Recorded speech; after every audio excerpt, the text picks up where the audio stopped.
Everyone welcome back to my channel. ए देखिसेने अलप अलप पका आम माने एफाले देखिसेने मा देउताय बहि লৈ পেলাই आम काटि আছে। सो तार পৰা अलप अलप पका आम মই বাছি লৈছো খাবলৈ। सो এতিয়া খাও।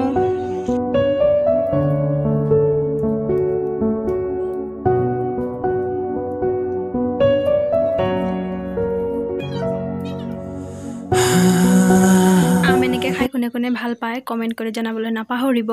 আৰু এতিয়া লকডাউন যেহেতু ঘৰতে আছো, সো এতিয়া ছোৱালীৰ লগত কেনেদৰে সময় পাৰ কৰিছো তাকে আপোনালোকৰ লগত শেয়াৰ কৰিছো। মানে বান্দৰ চান্দৰ ভানে ভানে হেল্ল' গাইজ, মায়ে মোক বান্দৰ কৈছে আৰু ভগৱানে খাও দিব বুলি মই কৈছো। বাই। আমি ক'ত আছো কৈ দিয়াচোন। আমি ঘৰত আছো। মামা ঘৰটো চাচোন কিমান আধলি মধলি হৈ আছে। এইটো ভাঙি গ'ল কিয় ঘৰ বনাকো আজি আৰু আনকে গা ধুই আহিছিলে মাহীয়ে বুলি। মাহীয়ে গা ধুই আহিছিলে। এতিয়া আমি ঘৰ খেলি আছো। লকডাউনৰ টাইমত আমি ঘৰ খেলি আছো মানে কৰোণা আহিব বুলি লুকাই আছো ইয়াত। আৰু কৃষ্ণ খেলি আছো ঘৰ আমাৰ এখন হয় ঘৰ। এতিয়া হয় আমাৰ এইটো হয় দৰ্জা। ৰুমখন দৰ্জাখন খুলি আপোনালোকক তাই ঘৰ বনাই দিব লাগে। সো এনেদৰে যেন তেনেকে বনাই পেলাই সোমাই আছো আৰু আমি দুজনী। লাইকটো কৰি দিব আৰু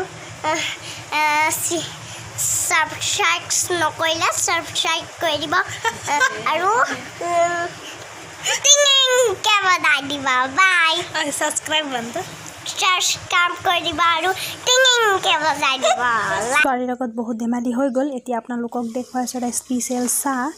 ইয়াত গাখীৰ 2 কাপ আৰু পানী 2 কাপ দি দিছো। লং ইয়াত দালচিনি আৰু এইবিলাক দি দিছো। এতিয়া লং ইলাইচি নাই কাৰণে দালচিনি অকল দিছো। লং ইলাইচি থাকিলে আপোনালোকে লং ইলাইচি দিব। ইয়াত হালধি দিব 1 চামুচ, আধা চামুচ নহয় আৰু অকণমান জালুকৰ গুড়ি দিব। এতিয়া ইয়াত দিম চাহপাত,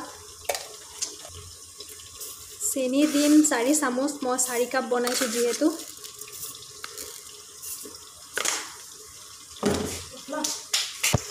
এতিয়া ইয়াত আপোনালোকে পাৰিলে আদা অকণমান, তুলসী পাত দি দিব আৰু তেজপাত দি দিব। তেতিয়া খাবলৈ খুবেই ভাল লাগিব। আৰু দেখিছেনে কি ধুনীয়াকৈ উতলিছে। এয়া উতলিলে আমাৰ চাহটো ৰেডি হৈ যাব খাবলৈ।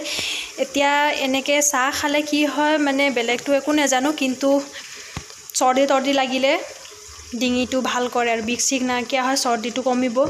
হালধি, আদা, তুলসী পাত দিয়া হৈছে যে লং ইলাইচি সেইবিলাকে গাত অলপ গৰম মানে, যাৰ কাৰণে আমাক কৰোণা ভালকৈ এফেক্ট কৰিব নোৱাৰে বুলি কিনে কোৱা যায়। সেইকাৰণে আমি আজি এইকেইদিন এনেকৈ বনাই খাইছোঁ। ছোৱালীক তেজপাত নিদিয়াকৈ অকল গাখীৰতে এইবিলাক ইনগ্ৰিডিয়েণ্টছ দি পেলাই দি আছোঁ। চ' আপোনালোকে ঘৰত ট্ৰাই কৰি চাবচোন। খাবলৈও ভাল হয় আৰু শৰীৰৰ কাৰণেও খুব ভাল হয়। এয়া আমাৰ চাহ খাবলৈ ৰেডি হৈ গ'ল। আৰু এনেকৈ উতলাৰ পিছত হালধি বেছিকৈ দিয়া নাই যে, চ' হালধিৰ ইমান এটা স্মেলো নাই। খাই খুব ভাল লাগে আৰু টেষ্টি লাগে। আপোনালোকে ট্ৰাই কৰি চাব আৰু নিজৰ ইমিউনিটিটো বুষ্ট কৰিব পাৰিব। আৰু এতিয়া ছোৱালীকো দিওঁ, তাইকতো গম পাইছে। তাইক বনাইছোঁ মই চাহপাত নিদিয়াকৈ, এয়া দেখিছেনে। আৰু হালধি অকণমান কম দিছোঁ। চাহপাত দিলে মানে হালধি সোৱাদটো ইমান এটা ধৰিব নোৱাৰি, কিন্তু চাহপাত নিদিলে হালধিৰ সোৱাদ ধৰিব পাৰি যে, সেইকাৰণে কমাই দিছোঁ। আৰু এয়া হ'ল আমাৰ হালধি দিয়াটো। চ' ফ্ৰেণ্ডছ, আজিৰ ভিডিঅ'টো কেনেকুৱা লাগিল ক'বলৈ নাপাহৰিব। চ' আজিলৈ সামৰিছোঁ। টিল দেন বাই।